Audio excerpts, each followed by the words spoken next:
Hello, my friends. Welcome back. If you are new to my channel, I just want to quickly introduce myself and let you know I'm Dr. Bree. I'm a doctor of physical therapy and I specialize in pelvic health, and I'm so glad you're here with me.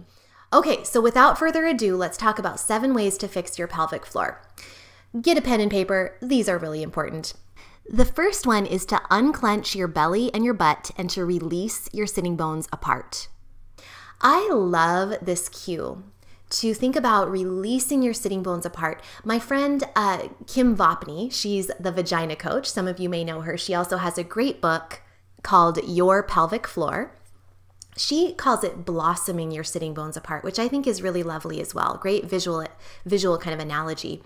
But the idea is that so often, so many of us have a lot of pelvic tension. And whether you have bladder leakage issues or frequency and urgency or prolapse or pelvic pain and tension, painful sex, various things that are going on in your pelvic health, it's actually quite important for pretty much everyone. Kind of a blanket statement here, even though I do tend to avoid blanket statements, but it is important to learn how to relax and release those pelvic floor muscles because so many of us are tight and clenched, and that is from various things. One thing might be the way we're sitting too much. Maybe we're sitting too much. And often when we sit, we tend to kind of tuck our bum under and slouch a little bit over time. We might have the best of intentions to sit with good posture, but then over time, we sort of tuck our bum under. We're no longer sitting on our sit bones, but we're kind of sitting on our sacrum, our tailbone, like the back of our pelvis. That is going to tighten up your pelvic floor. So that's a problem right there. Another thing that tightens up our pelvic floor without us even realizing it is stress. Stress, anxiety, all of those reflect in our pelvic floor muscles. And again, this is very unconscious. It's not something we're even aware of most of the time, but it definitely impacts our pelvic floor. The final thing that can really cause tightness in the pelvic floor is if you have pelvic health issues. If you have bladder leakage, your muscles reflexively contract because it wants to keep the pee in, right? It doesn't want you to have an accident. Or if you have problems holding in your gas, like maybe you leak a little bit of gas now and then, your pelvic floor muscles are tight because they want to keep it in. Or maybe you have prolapse, and so your pelvic floor muscles get tight trying to support and, prevent your shifted organs from feeling so heavy and so low. But the problem is when you're tightening around your shifted organs, that just makes it worse. So the thing is, no matter what your issue is, whether it's a traditional issue that's often associated with tightness, like pelvic pain or painful sex, or it's a less traditional issue that's associated with pelvic tension, like maybe bladder leakage or prolapse, those usually are associated more with weakness. Wow, if you just heard that, there was some serious thunder and lightning that's happening right now. So you might have heard that. It was like an exclamation point to what I was saying. So those issues like prolapse and bladder leakage are often associated with weakness of the pelvic floor. But weak doesn't necessarily mean like loose and like floppy. Weak sometimes can be because your muscles are actually too tight. So the first thing to do is release your sitting bones apart. Don't tuck your bum under. Let your sitting bones go into a position where they're a little bit behind you. You can soften your belly, soften your ribs. Don't clench and suck in your belly, especially your upper abs. You don't want to suck in anything. Don't be sucking in. You want to release your sitting bones so they're not tucked under you. Your tailbone is not tucked under you. Release them back and let them blossom apart. So by your sitting bones, what I mean is your butt bones, like the little spikes that you sit on. The official word, if you want to look it up, is ischial tuberosity, and they're the bottom of your pelvis. So those are what I'm talking about. They're not your coccyx, not your tailbone, but the bones that you sit on. You want to think about letting them release apart, blossom apart, because your pelvic floor muscles stretch between those sitting bones. And you want to release them. So that's the first step, is release your sitting bones apart. It's going to help almost everybody. Okay, next tip is to this is number 2. Let fitness be easier. Let it feel good. Let fitness be fun. And move more throughout your day, every day. So what I mean, I'm saying here, give yourself permission to relax and also give yourself permission to have fun. So I'm talking about movement here in this particular situation. I'm talking about movement. So some days movement is going to look like a yoga session. Some days you're going to need to relax your body. Maybe when you're close to your period, if you're still menstruating, maybe if you're just having a low day, maybe if you're feeling a little bit sick, maybe you're coming down with something, that's a great day to just do some gentle yoga. You're still moving your body, but you're doing it in a way that's not pushing into the extreme and pushing your body beyond its limits. On other days when you're feeling a little bit more spunky, you're feeling a little more energetic, do something very, very active, but make it something that feels really good and feels right for your body. Don't push through and do the, CrossFit class. And I'm not picking on CrossFit. It just came up to my mind. But, don't do that class just because your neighbor does it and really likes it. If it doesn't work for your body, don't do it. If it doesn't feel supportive for your body, don't do it. One of my FemSquad members, and this FemSquad is a group of women who have joined my Lift program. And so one of my FemSquad members said to me, I was always push until you die. Now I'm breathe until you feel. And she said that because she'd really started getting into yoga and meditation. And she's found that she feels better than ever with her pelvic health and even her whole body. I think a lot of people feel that if they relax more, they're going to lose all of their muscle tone, or they're going to gain weight, or they're not going to, feel good in their bodies for whatever reason. But I found the opposite to be true. I find that moving throughout my day, moving more throughout my day, just incorporating little hip circle breaks, little countertop push-up breaks, little squat breaks, little movement breaks into my day, doing some gentle walking and doing some yoga, for me, is like the best way to maintain my health, to maintain my strength, my cardiovascular fitness. And that's not for everyone. Not everyone needs to follow what I do. It's just that's what works really well for me. Throw in a few dance parties here and there. And what's going on is I'm having fun. And the only way you're going to stick with an exercise regimen of any type is if it's fun and if it feels good for you. So let fitness feel good. Let yourself have fun, move a lot, and also give yourself permission to relax. I think that hips up, this is kind of a side note, but I always am a huge proponent of hips up time, which is where you lie down with your hips up on a couple of pillows. That relieves pressure on your pelvic floor, and it just kind of allows your pelvic organs to sort of slide back into place. You're just supported and you can just relax. I love doing it every afternoon. And I literally consider this relaxation time a part of my it's kind of part of my fitness regimen, as part of my mental fitness and my managing my stress hormones. I'm going to go say this again. Number 2, the tip to help your pelvic floor is to give yourself permission to relax. And as far as fitness goes, you might need to let it be easier. You might need to skip the hardcore classes for now if they don't feel good on your body and they don't feel supportive for your body and they feel like they're making things worse. Skip them. Let fitness feel good. Just move more throughout your day and do things that are gentle but that are supportive of your body. So tweak your fitness routine and definitely include relaxation. Okay, the third tip is learn how to lift correctly. This is very, very practical here. I have a video on it, a YouTube video that I'm going to link in the show notes. So I would encourage you to watch this YouTube video. But basically, this is one of the biggest things. Women lift things all day long, and especially moms of little ones or babies, is you are lifting things all day long. And so learning how to lift correctly, this is something I wish that young girls in school would learn.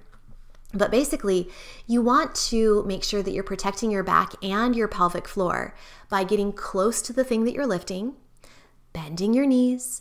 You want to hinge at your hips. You want to keep your back flat for the most part. You don't want to hunch and round your spine. You want to engage your core pelvic floor first, and then your low abs. I call this zipping up. And you want to exhale, breathe out as you lift. Those are the main steps. And I won't go into it any further than that because if you are curious to know more, you can watch my YouTube video. But it's really important to learn how to lift. Lifting and transitioning from sit to stand, which kind of is very similar steps. When you transition from sit to stand or do anything that requires a little extra control in your pelvic floor and core muscles, just knowing how to engage those core muscles effectively and to breathe, to manage your intra-abdominal pressure is going to go so far in helping you live what I call a lifted lifestyle, where you're not putting excessive downward pressure and strain on your pelvic floor. And these are the little things that you do all day long that really add up. So learning how to lift correctly and transition correctly is hugely important for your pelvic health. Okay, the next thing, number 4, is breathing better. Learning how to breathe so that your diaphragm isn't stuck and tight and not moving, your breathing diaphragm. Your breathing diaphragm and your pelvic floor are very intimately connected. They work together. They work and play together. So we want them to be moving together. We want them to be moving and grooving. You breathe approximately 20,000 times a day.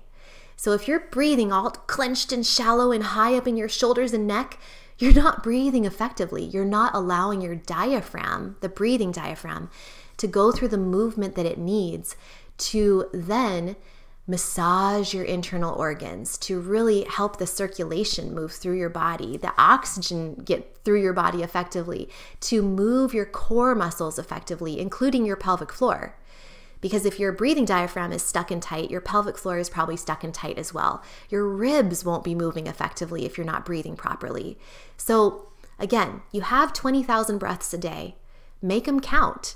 Make them an actual breath where you're doing a core breath, a 360-degree breath, allowing your ribs to expand all the way around, not just breathing up high in your neck and shoulders, not keeping it all up there. You want to breathe down into your ribs, your belly will expand a bit, your pelvic floor will soften and release as you inhale, and then as you exhale, your pelvic floor will lift just a little bit. So again, your pelvic floor is moving with the breathing diaphragm.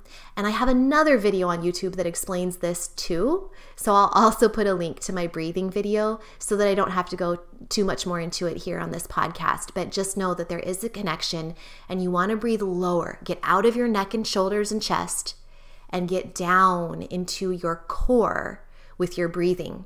It's going to help your digestion, your core muscle health, and your pelvic health as well.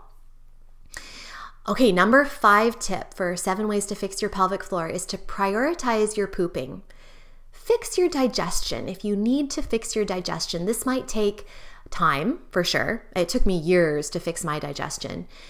And there's so much to this. I actually have an entire program called the Smooth Move System for Constipation Relief that's in part of my Lift program. And it's really not just recipes and abdominal massage tutorial, although that's part of it. But there's tons and tons and tons of tips and tricks that I've learned over the years that have helped me manage constipation, which was my main issue, and it affects so many people. So many people are constipated. It's a huge deal. And so it took me years to figure out what helps me. And I, compiled it all in this Smooth Move system that's part of my Lift program. But even if you have other digestive health issues that are not constipation, it's really important to prioritize fixing them. Looking into maybe food sensitivities that you might have, working with a dietitian or a nutrition expert or a functional medicine practitioner or someone who really knows food and can help you identify what's causing the inflammation in your system, what's causing you to not digest properly, not assimilate properly. It's really, really essential. And also with that, one of the reasons why it's essential for your pelvic health, because that's what we're talking about today, is because when you are either having diarrhea all the time, you're constantly going to the bathroom, that can cause a lot of irritation to the sphincter, the anal sphincter. It can contribute to irritation and discomfort in the pelvic area, which can then cause your muscles to reflexively contract and tighten up because it hurts, okay? So that's if you have chronic diarrhea. If you have chronic constipation and you're always pushing and straining to go number 2, then that can contribute to prolapse issues, which is that pelvic organ shift where things, usually just the organs slip out of position, they descend. And so that can happen when you're constantly, repeatedly straining. It can also contribute to issues with hemorrhoids. And then prolapse, hemorrhoids, etc., all of that tend to cause a lot of especially posterior pelvic floor tension, because your muscles are like, oh my gosh, I'm having prolapse. Things are feeling like they're falling out. Things are feeling like my hemorrhoids are hurting. Feel like they're falling out. All of these things happen, and then they cause your pelvic floor muscles, especially in the backside, to tighten up even more, which then makes the constipation even worse and makes you have to push harder. So you see how it's like this vicious cycle. So if you can work on your digestion and work on going to the bathroom in a way where you're establishing a routine. That's one of my top tips, is to establish a morning routine where you are giving yourself space and time to use the bathroom in a way that's relaxed. You're not rushed. You're doing what you need to do. Maybe it's a cup of hot water with lemon, or maybe it's hot tea, or maybe it's a cup of coffee. Maybe it's some hip circles. Maybe it's lying on your belly, doing an abdominal massage, things like that. Whatever you need to do, because everyone's different, do it. And then when you sit on the toilet, make sure you're sitting with your back long, your spine long, not hunchy, not roundy over. You want to put your elbows on your thighs, lean forward, hinge at your hips, and just breathe deeply down into the pelvic floor, down into the pelvic bowl as you relax the muscles. Relax the pelvic floor, relax the sphincters. Ultimately, you really won't have to push that much at all. It just will come out, okay? So prioritize your pooping and fix your digestion. It's so important when it comes to your pelvic health. The next one, number 6, is strengthen your booty. In other words, prevent gluteal amnesia. Our butt muscles can go to sleep really easily. In fact, I'm sitting right now on a chair and I don't like it. I'm actually going to stand right now. Hopefully you can still hear me in my microphone, but I'm going to stand. I have a sit-stand desk. It goes up and down, and I'm grateful for it. But so many people are pretty sedentary during the day, whether you are at a desk job or you just, don't have a very active lifestyle. It's very common to sit a lot, and our butts can go to sleep. They can stop working. Our muscles is what I'm talking about here. And, aside from wanting to have like a nice shapely backside, it's really important to strengthen your butt muscles and keep them strong for your balance, for your hip stability, your hip strength. I mean, these are big, powerful muscles. Big, powerful muscles require a lot of movement and strengthening. They require you to use them in order for them to stay big and powerful. And they need to be big and powerful to keep your balance, to help you with walking, functional movements such as sitting and standing, going up and down stairs. Like, we need these functionally, the butt muscles. But also,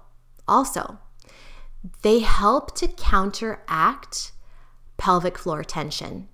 So if you are tight in your pelvic floor, which I've already mentioned, so many people are, then you want to, work on number 1 of this list that I'm giving you today, which number 1 was release your sitting bones apart. Let the pelvic floor muscles relax. But also, strengthening your butt muscles helps to kind of balance and counteract excessive pelvic floor tension.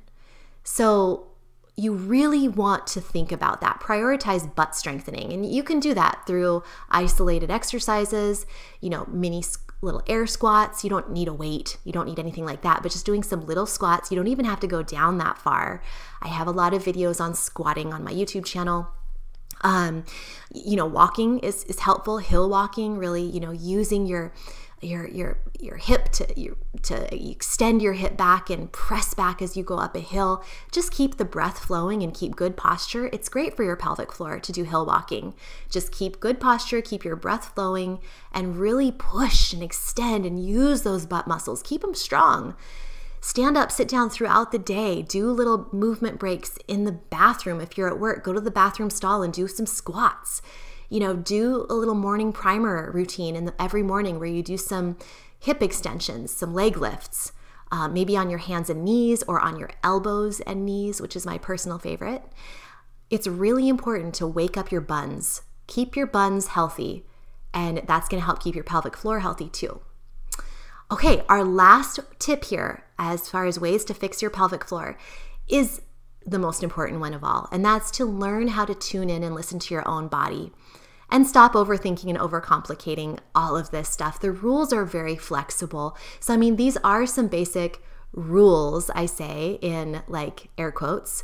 These are rules. They're ways to fix your pelvic floor, but you need to apply them to your own situation and your own life, and everyone's different. So I don't know you. Well, maybe I know you. If I do know you personally, hello, here's a hug. I hope you can feel it. And even if I don't know you personally, you know what? I feel like I know you. I hope you feel like you know me.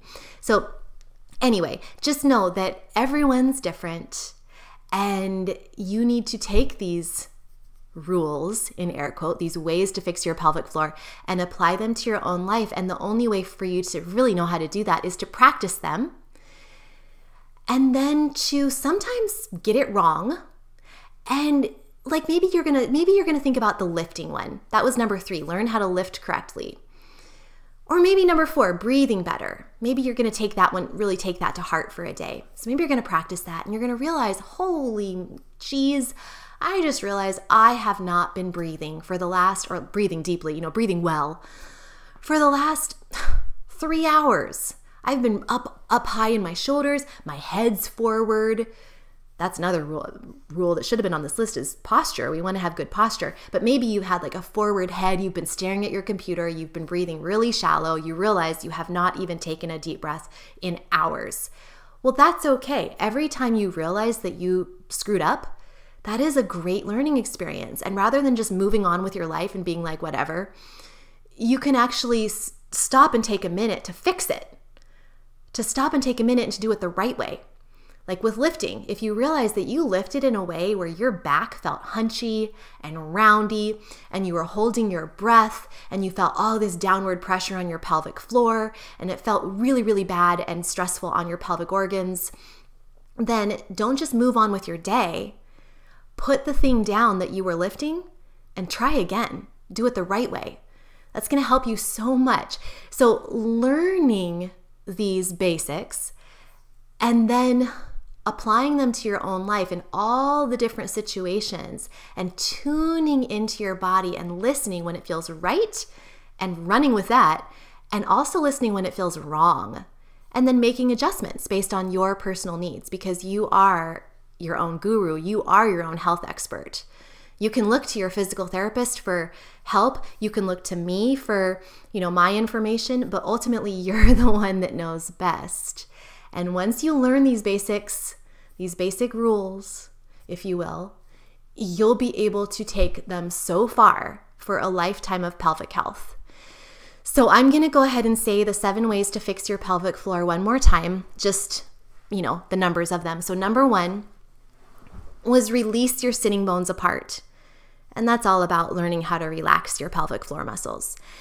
Number 2, give yourself permission. This was my fitness one. It's kind of all over the place, but give yourself permission to relax. And as far as fitness, let it be easier and feel good. Again, I'm going to give you that quote from the FemSquad member. She said, "I was always push until you die, and now I'm breathe until you feel." That's what she said. Okay, number 3, learn how to lift correctly. Number 4, breathe better. Get out of your neck and shoulders. Get into your core. Number 5, prioritize your pooping and fix your digestion. Number 6, strengthen your booty. Prevent gluteal amnesia. And number 7, learn how to tune in and listen to your body. Stop overthinking and overcomplicating all of it. The rules are flexible, and they're different for everyone, honestly. Well, these basics really apply to everyone, but how you integrate them into your own life might be different from how I integrate them into mine. Okay? So I hope that all made sense. I hope it was helpful. If it was, will you share this with a friend? Share it with somebody who would benefit from it as well, and definitely come back next week. I have something new for you next week too. So come on back, subscribe to my podcast, and if you liked it, please leave a review as well. That really helps me too. So check the show notes for all the links you need. Thanks again for listening, and until next time, remember, eat clean, move every day, and you will shine brighter.